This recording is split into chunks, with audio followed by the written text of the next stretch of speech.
Hello विद्यार्थियों, नमस्कार, good morning. सभी का एक बार फिर स्वागत है हिंदी की क्लास में। तो जुलाई अगस्त के पाठ्यक्रम के अनुसार आज मैं कक्षा 8 का पाठ लेकर आया हूँ, मन के जीते जीत। तो 8वीं कक्षा की सभी पुस्तकें हिंदी की खास तौर पे आपके पास पहुँच चुकी है, तो आप उसमें से भी देख लेना। लेकिन यहाँ पर मैं आपको पाठ पढ़ा रहा हूँ, तो उससे पहले आप मेरे चैनल को ज़रूर सब्सक्राइब करें, लाइक करें और शेयर करें। और एक नीचे बेल आइकॉन का बटन दिया गया है, उसको ज़रूर दबा दें ताकि आपको समय समय पर नोटिफिकेशन मिलते रहें। तो आज इस पाठ में हम महत्वपूर्ण पहलुओं पर बात करेंगे। इस पाठ में किसके बारे में बताया गया है और लेखक क्या कहना चाहता है। तो इसमें सार रूप में मैं आपको बताता हूँ, इस पाठ को आप पढ़ते जाएं साथ साथ में। कि देखिए, हमें जीवन में बहुत सारी समस्याएं आती हैं, ठीक है। और कई बार क्या होता है, हम निराश हो जाते हैं, हताश हो जाते हैं। लेकिन उन मुश्किलों से पार कौन पाता है, उन मुश्किलों से कौन जीत पाता है? वही उन मुश्किलों से पार जा पाते हैं जो उनके आगे सिर नहीं झुकाते, बल्कि उनका मजबूती से सामना करते हैं। तो आज इस पाठ में भी कुछ ऐसे लोगों की हम बात करेंगे, कुछ ऐसे महान लोगों की बात करेंगे जिन्होंने अपने शारीरिक कमियों के बावजूद, ठीक है, कोई ना कोई विकलांगता उनमें थी, लेकिन फिर भी वो महान लोग बने, महान वैज्ञानिक सिद्ध हुए, महान ऋषि मुनि बने, महान रचनाकार बने।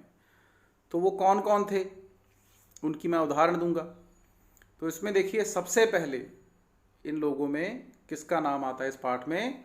अष्टावक्र जी का आता है। तो अष्टावक्र एक त्रेता युग के विद्वान थे, जिनका जब जन्म हुआ तो वो 8 जगह से टेढ़े थे, मतलब उनके शरीर में 8 बल थे, ठीक है।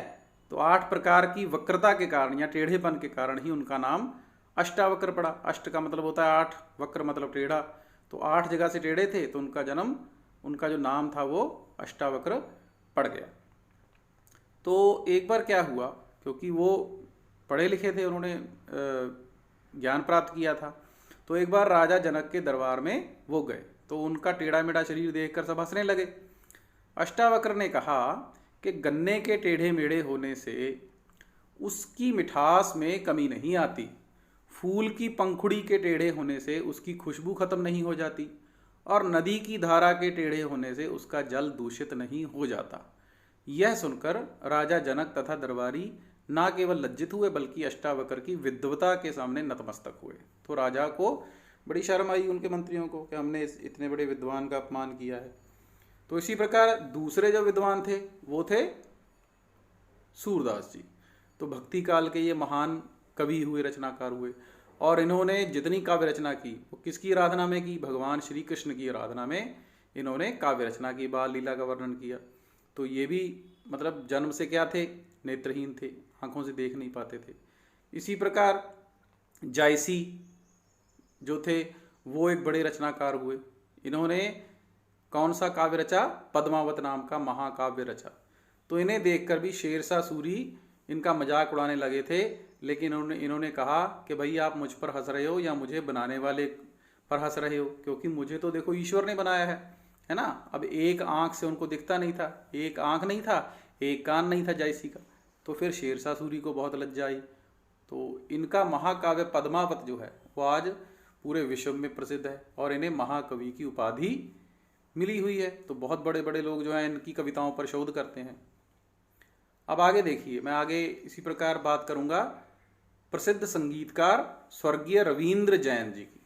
तो रविंद्र जैन जो थे वो भी आंखों से नहीं देख पाते थे। तो देखिए, रामायण सीरियल अभी पीछे टीवी पर आया था, उसमें जो गाना गाते हैं, मंगल भवन अमंगल हरि, जो सारे गाने गाए हैं वो इन्हीं रविंद्र जैन जी ने गाए हैं। संगीत में मतलब ये बड़े ही प्रकांड विद्वान थे, और रामायण में भी इन्होंने ही संगीत दिया था जो बहुत लोकप्रिय हुआ। इसके अतिरिक्त अलिफ लैला, जय हनुमान, श्री कृष्ण आदि धारावाहिकों में भी इनका संगीत जो है वो बहुत ही प्रसिद्ध हुआ। फिर आगे आते हैं थॉमस अल्वा एडिसन। आपने इनका नाम सुना होगा, विज्ञान में इनका बहुत नाम है, बड़ा मशहूर नाम है। और इनकी उपलब्धि क्या थी कि ये कभी जीवन में निराश नहीं हुए, उन्होंने बल्ब का आविष्कार किया। और देखो बच्चों, ये ना तो पूरी तरह से सुन सकते थे, ठीक है।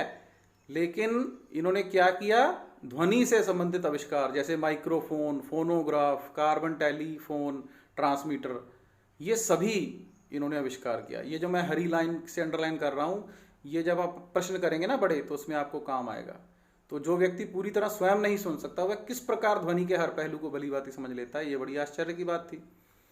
फिर इसी प्रकार लुई ब्रेल नाम के एक वैज्ञानिक हुए। इन्होंने क्या किया, लुई ब्रेल खुद भी नेत्रहीन थे, इन्हें नहीं दिखता था, लेकिन इन्होंने एक ऐसी लिपि की खोज की जिससे कोई भी जो नेत्रहीन व्यक्ति है, जो नहीं देख सकता है, वो भी पढ़ सके।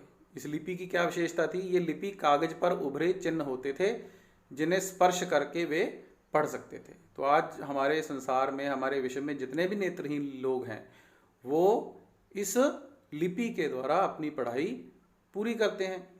तो लुई ब्रेल नेत्रहीन थे, लेकिन उन्होंने अपनी नेत्रहीनता को कमजोरी नहीं बनाया, बल्कि दूसरों के लिए वो आदर्श बने और लुई ब्रेल लिपि की खोज की।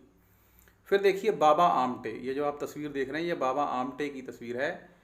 ये इनका पूरा नाम था मुरलीधर देवदास आमटे, और इन्हें भी भयंकर अस्थि विकलांगता थी, मतलब हड्डियों की कमजोरी थी, इन्हें हड्डियां टेढ़ी मेढ़ी थी।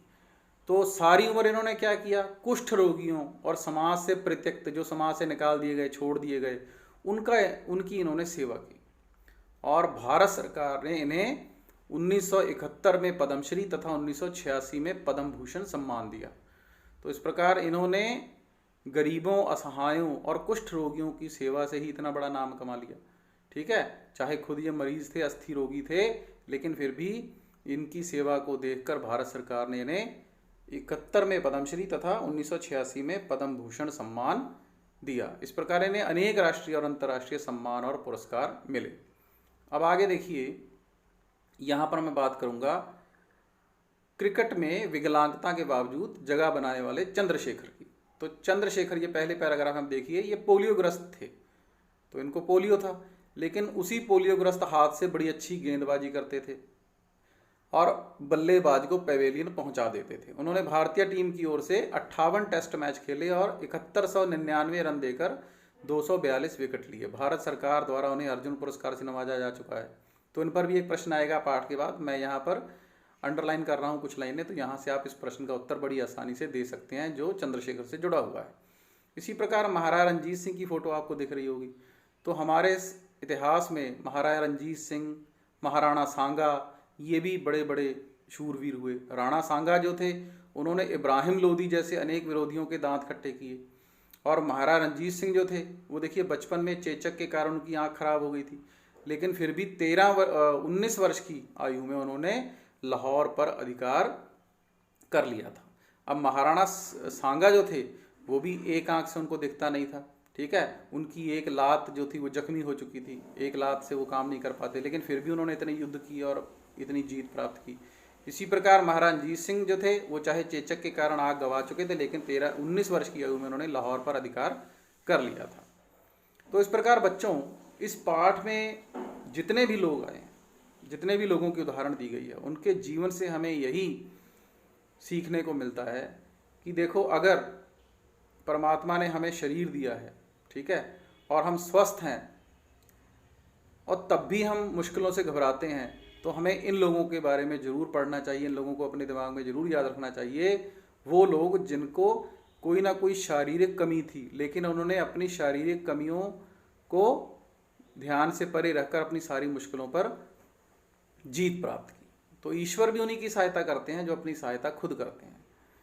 ठीक है, तो इस प्रकार ये पाठ समाप्त हुआ। अब इसमें देखिए, सबसे पहले पंजाबी से हिंदी, यहाँ पर कुछ शब्द दिए गए हैं आपके पाठ में, ये आप सब कॉपी में लिख लेना।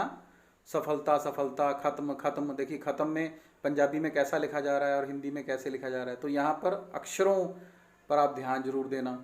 इसी प्रकार दूसरा प्रश्न जो है, उसमें भी हिंदी भाषा के ऐसे शब्द हैं जो पंजाबी में हम उसे हनेरा कहते हैं, तो हिंदी में अंधकार कहते हैं। पंजाबी में नतीजा कहते हैं, तो हिंदी में परिणाम कहते हैं। और पंजाबी में औख कहते हैं, तो हिंदी में अख को आँख कहते हैं। मजाक को उपहास कहते हैं, उपहास हिंदी में। ठीक है, और शर्मिंदा को हम क्या कहते हैं, लज्जित कहते हैं।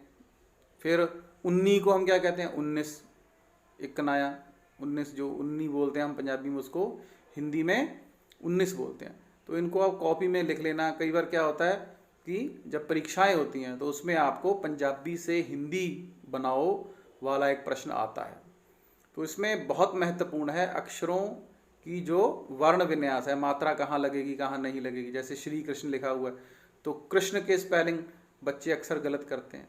तो कृष्ण लिखना सीखे, क के पैर में र कहाँ आ रहा है, आधा श कहाँ पढ़ रहा है, ण कहाँ पढ़ रहा है। इसी प्रकार अंग्रेजी पंजाबी में कैसे लिखा गया है और हिंदी में कैसे लिखा गया है। तो इन शब्दों को ध्यान से आपने अपनी कॉपी में लिखना है और उसको लिखते हुए उसके जो वर्ण विन्यास है, उसकी जो बनावट है, उसको अपने दिमाग में रखना है कि ये अक्षर कैसे लिखा गया है हिंदी में। ठीक है। तो इसमें बहुत सारे इस प्रकार के शब्द हैं जिनमें मात्राएं ऊपर नीचे हो रही हैं। जैसे श्री कृष्ण है, कार्बन है, ठीक है, आत्मविश्वास है, अंग्रेजी है।